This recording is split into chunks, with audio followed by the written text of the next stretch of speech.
सुप्रभातम, यथोचित नमस्कार एवं शुभाशीष।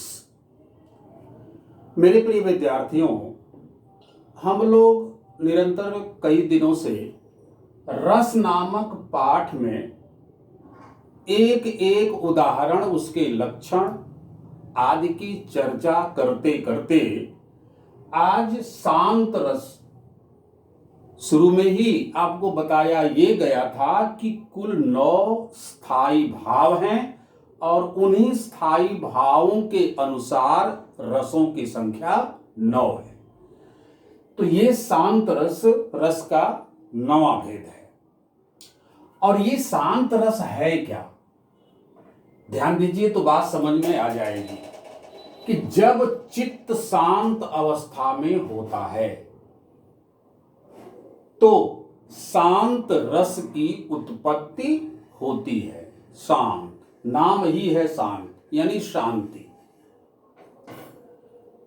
चित्त मन में किसी प्रकार का विकार नहीं, शांत का मतलब ये। उसी को दूसरी परिभाषा में कुछ विस्तार दिया गया कि ईश्वरीय प्राप्ति से प्राप्त होने वाले परम आनंद की स्थिति में जब ईश्वर की कृपा किसी पर हो जाए और उसकी कृपा उसको मिल जाए तो जो परम आनंद उसको प्राप्त होता है, उस स्थिति में क्या होता है? सारे मनोविकार शांत हो जाते हैं। सारे मनोविकार का अर्थ क्या हुआ कि जितनी भी भौतिक सुख सुविधाओं के पीछे उन विषय वासनाओं में लिप्त इंसान मुक्ति पाता है। अर्थात काम, क्रोध, मद, लोभ, मोह इत्यादि से अनासक्त हो जाता है। अब उसमें उसकी कोई आसक्ति नहीं रह जाती है। वहीं पर परम आनंद है और ये परम आनंद ईश्वर की कृपा से प्राप्त हुआ। तब क्या होता है? जब ऐसी स्थिति आती है तो हृदय में अनुपम शांति का अनुभव होने लगता है। सांसारिक सुख सुविधाओं के प्रति अभी जो मैंने वर्णन किया उसके प्रति विरक्ति माने अनासक्ति भाव तथा सात्विकता का वर्णन, यही शांत रस है। आइए उदाहरण अगर हम देखेंगे तो ये सारे भाव स्वतः हम तक पहुंच जाएंगे। अब ये देखिए, ये रचना है मीराबाई की। इस मीराबाई के पद का एक एक शब्द सीधा ऐसा असर करता है कि शांति की अविरल धारा हृदय में स्वतः बहने लगती है। और जब हम इन पदों का वाचन करते हैं तो स्वाभाविक रूप से पलकें बंद हो जाती हैं शांति के कारण। आप लोग भी वाचन करके देखें तो आपको भी इसका अनुभव अवश्य होगा।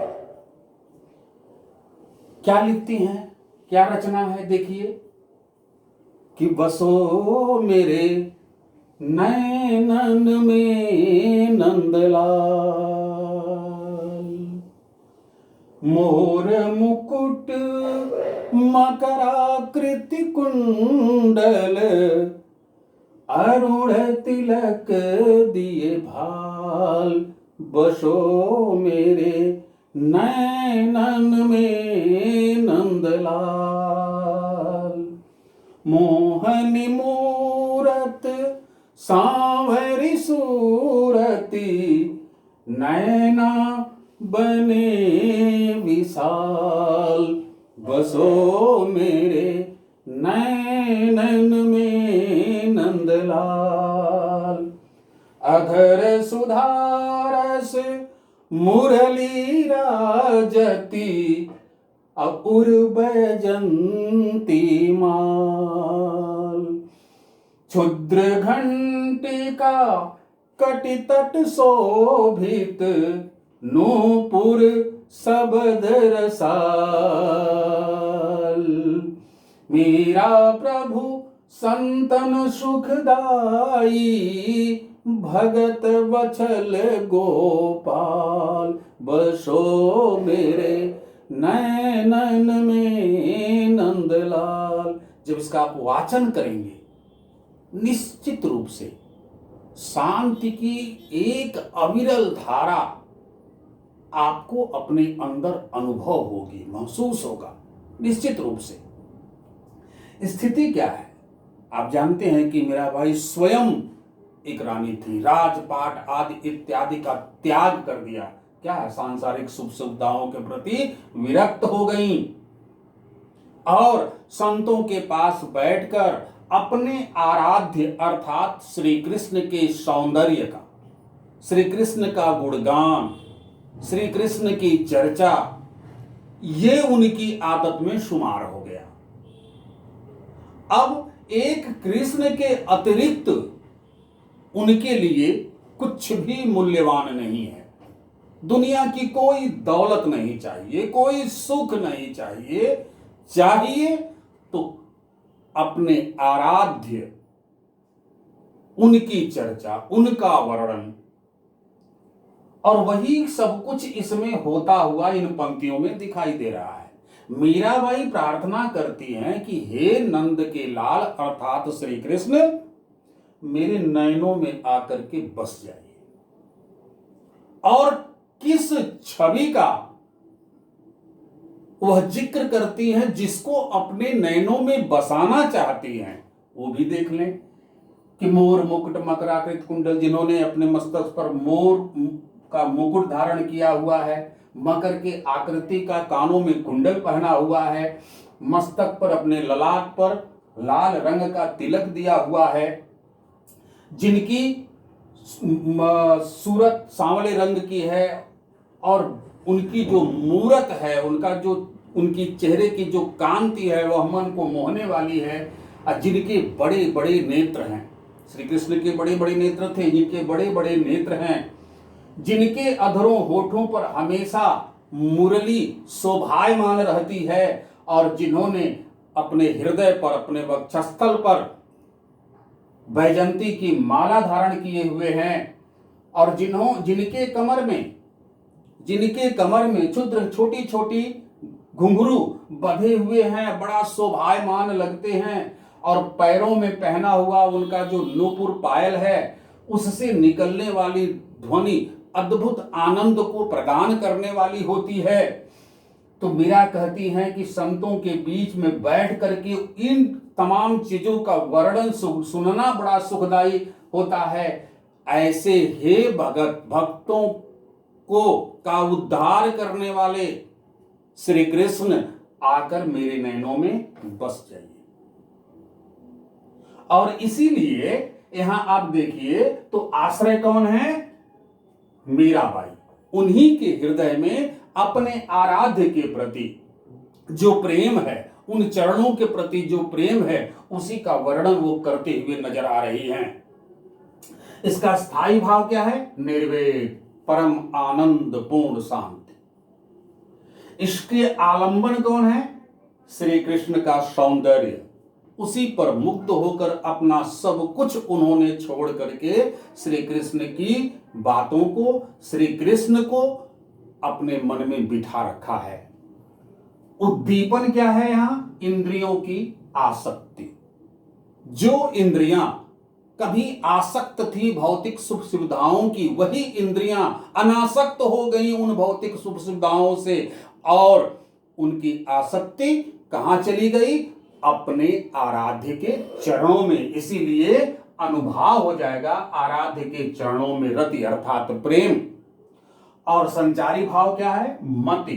मन के कोने कोने में अगर कोई बसे हैं तो वो कौन है? श्री कृष्ण हैं। इसलिए इन पंक्तियों से, काव्य की इन पंक्तियों से हमें शांत रस प्राप्त होता है। ठीक उसी प्रकार से इसका दूसरा उदाहरण भी देख लें कि मेरो मन अनत कहां सुख पावे, जैसे उड़ जहाज का पंछी पुन जहाज पर आवे। कि मेरा मन अनत माने अन्यत्र कहां सुख पाएगा। एक बार जिसको अपने इष्ट देव से प्रेम हो गया, उन चरणों से लाग हो गया, वह कहीं भी सुख प्राप्त नहीं कर सकते। घूम फिर कर जैसे अथाह सागर दूर तक फैला हुआ समुद्र हो और उसमें चल रही जहाज हो और उस पर आकर कोई पक्षी बैठ जाए और वहां से उड़े, तो अब बैठने के लिए कोई जगह तो उसको मिल रहा है, केवल पानी है पानी है। फिर उसको जब बैठने की इच्छा होगी तो घूम करके कहां आएगा, जहाज पर ही आकर के बैठकर विश्राम करेगा। ठीक वही स्थिति साधकों की होती है, भक्तों की होती है, शिष्यों की होती है कि उनको अन्यत्र कहीं सुख मिल ही नहीं सकता। इसलिए कहते हैं मेरा ये मन अन्यत्र कहीं सुख नहीं प्राप्त कर सकता। कहां सुख पाएगा? मेरा मन तो उस पंछी के समान है जो समुद्र में चल रही नाव पर बैठा हुआ है, नाव से उड़ेगा, अब पुनः जब विश्राम की आवश्यकता पड़ेगी तो उसी नाव पर आना पड़ेगा जहां से वो उड़ा था। तो ये स्थितियां क्या कर रही हैं? यहां शांति प्रदान कर रही हैं। स्थायी रूप से निर्वेदितम परम शांति का अनुभव हो रहा है और इसीलिए इन पंक्तियों में भी शांत रस की उत्पत्ति हो रही है। इसी प्रकार के और भी उदाहरण शांत रस के आएंगे उन काव्य पंक्तियों में, जिन काव्य पंक्तियों को पढ़ने के उपरांत शांति का अनुभव हो, वहीं पर शांत रस की उत्पत्ति होती है। इस प्रकार से जो रस के 9 भेद थे उनकी चर्चा हो गई और उस चर्चा में एक और बात आई थी कि कुछ विद्वान वात्सल्य रस को 10वां रस मानते हैं। चूंकि उस रस से भी प्रश्न बनकर आते हैं और आपसे उत्तर मांगे जाते हैं, इसलिए कल के वीडियो में हम वात्सल्य रस के साथ आपके सामने होंगे। तब तक के लिए धन्यवाद।